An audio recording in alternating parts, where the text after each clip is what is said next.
Salam, Om Swastiastu, Namo Buddhaya. salam kebajikan. Kami mahasiswi Universitas Anipura dari Fakultas Keguruan dan Ilmu Pendidikan dari program studi Pendidikan Guru Pendidikan Anak Usia Dini. Kami akan membuat video wawancara tentang komunikasi efektif pada anak usia dini. Dan untuk memenuhi tugas mata kuliah komunikasi efektif dengan dosen pengampu Bu Aryani Ramadhani, STMPD. Sebelumnya, izinkan kami memperkenalkan diri terlebih dahulu. Halo, perkenalkan nama saya Rita Epdiana dengan NIM F1121241021. Saya Gea Amanatana Gunawan dengan NIM F112124118. Saya Septini Landaranjak dengan NIM F1121241041. Saya Vena Kristina Ontarigan dengan NIM F1121241035. Nah, sekian perkenalan singkat dari kami. Mari kita simak video wawancara berikut ini. Bye-bye. Selamat siang. Bye. Sebelumnya, terima kasih karena kakak sudah berkenan untuk meluangkan waktunya untuk kami wawancarai.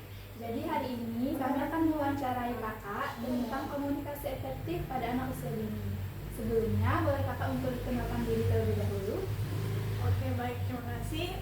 Perkenalkan, nama saya Eka Jennifer Barus.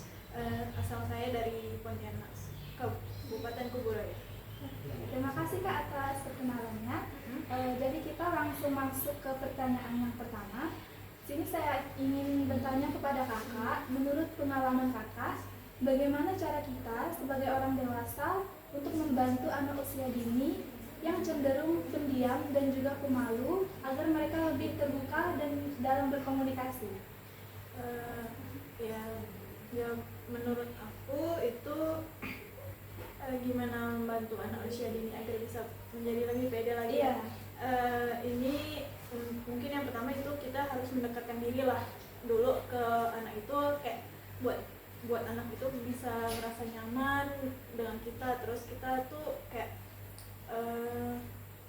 memberikan rasa aman dan kayak nyaman gitu, biar anak itu bisa berkembang lebih pede lagi gitu. Lalu kayak berinteraksi juga dengan dia, kayak bermain peran atau mengumpulkan sama-sama untuk apa ya, kayak berinteraksi lah, untuk bermain atau ngobrol sama dia, itu aja sih.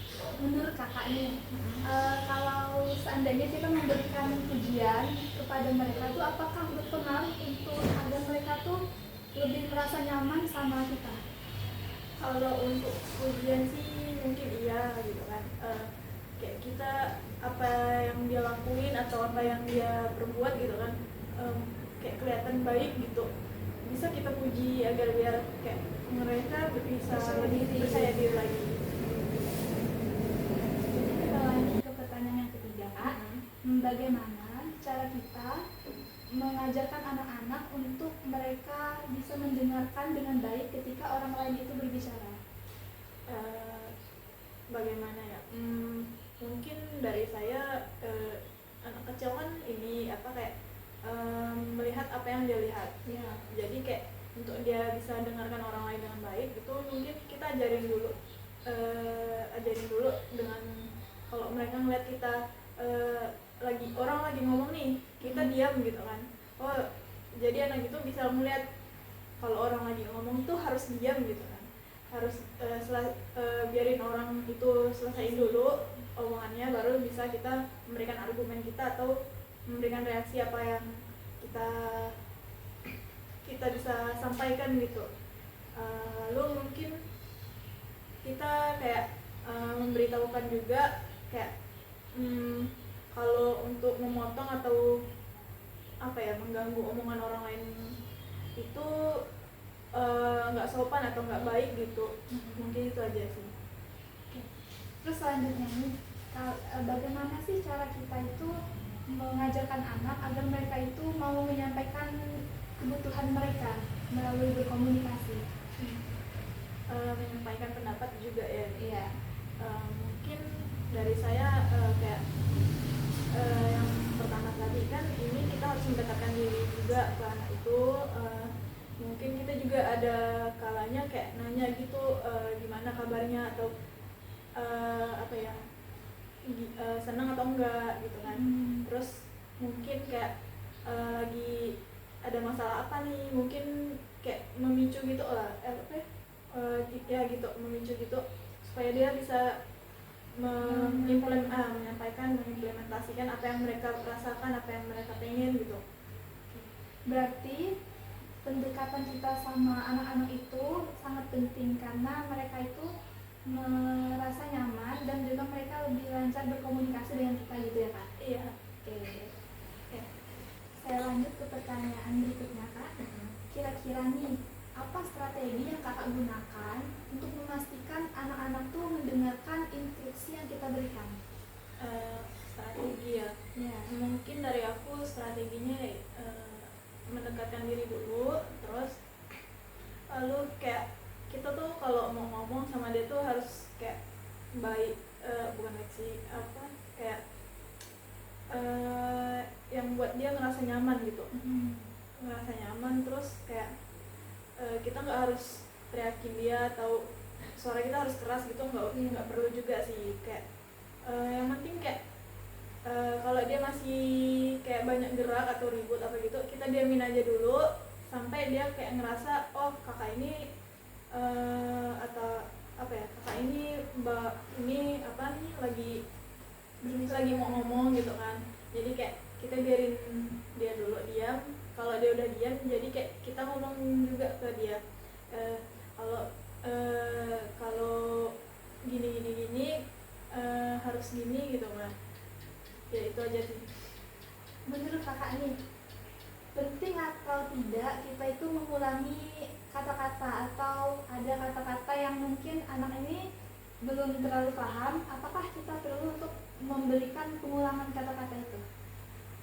Untuk pengulangan kata sih mungkin iya. Biar mereka juga kayak bisa mengerti, kayak tertanam juga dalam pikirannya. Kita tuh ngomong gini nggak boleh, kalau nggak boleh ya udah nggak boleh, kalau iya. Jadi gitu aja sih. Terus pertanyaan selanjutnya Kak, menurut Kakak nih bagaimana sih cara kita tuh membuat anak-anak itu bisa berkomunikasi dengan baik sesama teman sebayanya? Berkomunikasi dengan baik dengan teman sebayanya ya. Iya. Mungkin kayak kita biarin mereka aja dulu, saling kayak mendekati juga lah ya, ngeliat interaksi mereka juga. Terus kita juga mungkin kayak apa ya, sebagai pemeran kesampingnya lah, memerhatikan mereka dua juga, mengenalkan mereka dua juga, biar mereka tuh bisa kayak saling mengenal juga satu sama lain, terus sama-sama juga kayak pengen main gitu. Kayak menciptakan interaksi ini sih, apa kayak membuat chemistry interaksi mereka tuh biar bisa berbicara atau berinteraksi juga. Berarti kita harus melihat atau mengawasi terlebih dahulu. Iya. Makasih Kak. Saya lanjut ke pertanyaan berikutnya Kak. Bagaimana cara Kakak menyikapi atau menangani anak yang berkebutuhan khusus, di mana mereka itu kan tidak bisa fokus dalam belajar? Untuk menyikapinya yaitu mungkin kita lihat dulu apa yang menurut mereka gitu kan susah untuk itu disampaikan gitu kan. Jadi kayak kita juga harus maklum juga kan sama anak yang berkebutuhan khusus, dan kita juga harus buat dia tuh biar nggak merasa pede ya, itu kita rangkul dia, kayak kita buat dia nyaman gitu kan, biar dia tuh bisa nggak ngerasa minder gitu kalau dia tuh agak berkebutuhan khusus atau apa gitu. Terus kita juga harus ini juga siapa kayak mensupport juga dia, terus mensupport dia biar dia juga ngerasa nggak nyaman gitu di lingkungan dia sendiri gitu. Sama mungkin kita kayak anggap aja walaupun dia berkebutuhan khusus, anggap aja kayak oh dia dia ini biasa aja gitu kan. Jadi kayak diri kitanya juga dia apa ya, nggak buat dia ngerasa minder, terus di dianya juga biar ngerasa pede gitu. Dan bisa nerima juga lah keadaan dia yang sekarang gitu. Terima kasih Kak. Iya. Oh gitu ya Kak. Sering kita ketahui nih kalau pada umumnya anak-anak itu kan memang nakal. Tapi ada sebagian anak-anak yang nakalnya itu seperti berbicara kasar atau berkata-kata kasar. Mereka itu sering mengeluarkan kata-kata yang tidak pantas untuk anak-anak seumuran mereka gitu. Jadi menurut Kakak, bagaimana cara Kakak mengatasi anak-anak yang seperti itu? Kalau di aku itu mungkin kalau ada yang ngomong kasar gitu kan di hadapan kita, kayak jangan asal ini dulu sih, kayak ngejudge dia atau marahin dia. Mungkin kita kayak kasih tahu dulu nih, kalau ngomong ini itu tuh nggak boleh, walau sambil ngingatin aja sih, kayak kalau ngomong yang ini nggak boleh, kalau yang ini juga nggak boleh gitu kan. Sama kita juga ikut ambil bagian gitu. Jadi dari kayak kita juga ngomongnya juga harus baik gitu kan, nggak boleh ngomong kasar gitu di depan mereka, karena mereka juga bakal ngikut ya, mencontohi, ngikutin apa yang kita ikutin. Terus apalagi ya, mungkin lah ya, kita juga harus mengedukasi gitu kan anak-anak yang ngomong gitu tuh, biar mereka tuh menjadi lebih baik lagi. Kayak kita juga saling fleksibel lah, ngajarin sama ngingatin mereka untuk nggak ngomong hal kayak gitu, dan mengarahkan mereka juga ke hal-hal yang lebih baik lagi gitu. Apakah menurut Kakak nih, anak-anak yang sering berkata-kata kasar itu mencontohi orang tuanya? Karena mereka kan di rumah tuh pasti sering bertemu dengan orang tuanya, terlebih dari lingkungan di luar mereka seperti di sekolah gitu. Mungkin lah ya, kemungkinan juga di lingkungan keluarganya ada kayak gitu, atau di sekitar rumahnya juga ada yang kayak gitu. Jadi anak itu ngikutin gitu kan. Jadi kayak kita kayak sebagai orang luar juga kayak saling ingatin juga ke orang tuanya, kalau anak itu kan cerminan kita, kayak kaca gitu. Kalau kita lakuin pasti dia ngikut gitu kan. Jadi tuh kita juga mengedukasi orang tua mereka untuk kayak kalau ngomong itu tuh harus itu kayak berhati-hati gitu lah di depan anak gitu kan. Jadi jangan biar hal yang negatif keluar dari orang tua itu diikutin sama anaknya. Jadi biar enggak itu juga sih anaknya jadi ikut terjerumus dalam ke negativitas seperti kayak ngomong kasar gitu. Menurut Kakak nih, apakah anak-anak yang masih kecil tuh sudah diberikan gadget atau HP tuh, apakah berpengaruh kepada perilaku mereka, terutama dalam mereka berkata-kata?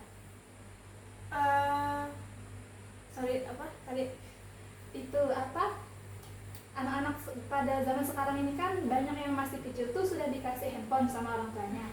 Nah, apakah menurut Kakak nih handphone ini berpengaruh terhadap kata-kata mereka? Berpengaruh sih menurut berpengaruh juga sih.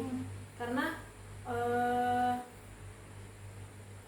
kayak dengan orang tua memberikan gadget ke anak mereka gitu kan yang masih kecil, itu kan bisa juga dilakuin sama mereka juga kan.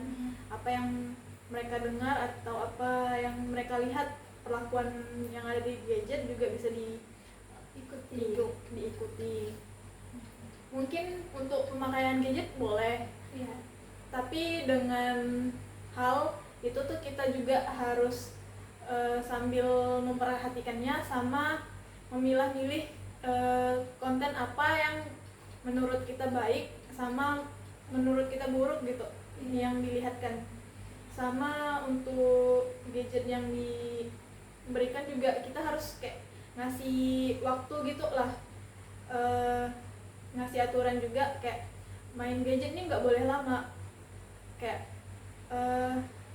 kayak ngasih perjanjian juga sama mereka kalau ngasih gadget mau main gadget atau main HP gitu kan, itu harus ini selama 5 menit atau selama 15 menit. Jadi kayak kita bisa memantau juga mereka, apa yang mereka lihat atau apa yang mereka tonton gitu sih. Jadi biar nggak ikut ini ke hal-hal negatif juga. Kalau anak-anak yang itu ketika kita batasi dia bermain gadget, dia itu tantrum gitu, nangis, pokoknya dia tuh kayak nggak mau kalau dia tuh harus berpisah sama gadgetnya. Itu gimana? Kalau itu mungkin itu udah masalah serius juga sih. Iya. Menurutku. Kalau itu sih kayak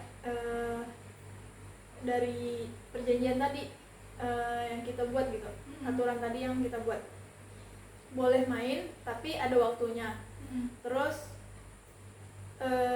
sembari kita buat itu kayak gitu, kita juga kayak ikut kayak ikut lihatin mereka untuk melakukan kegiatan hal-hal yang lainnya juga selain main gadget, main HP apa gitu.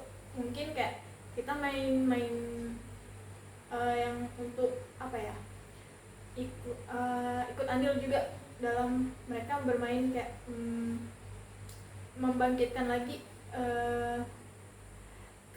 kreativitas dia gitu. Terus mungkin hal-hal yang positif lainnya lagi lah. Oke, terima kasih atas jawaban dan juga tanggapan yang telah kakak berikan. Jawaban-jawaban kakak itu tadi sangat luar biasa, dan juga semoga saran-saran yang kakak berikan dapat bermanfaat bagi orang-orang tua yang di luar sana dalam mendidik anak-anaknya. Sekian wawancara dari saya, semoga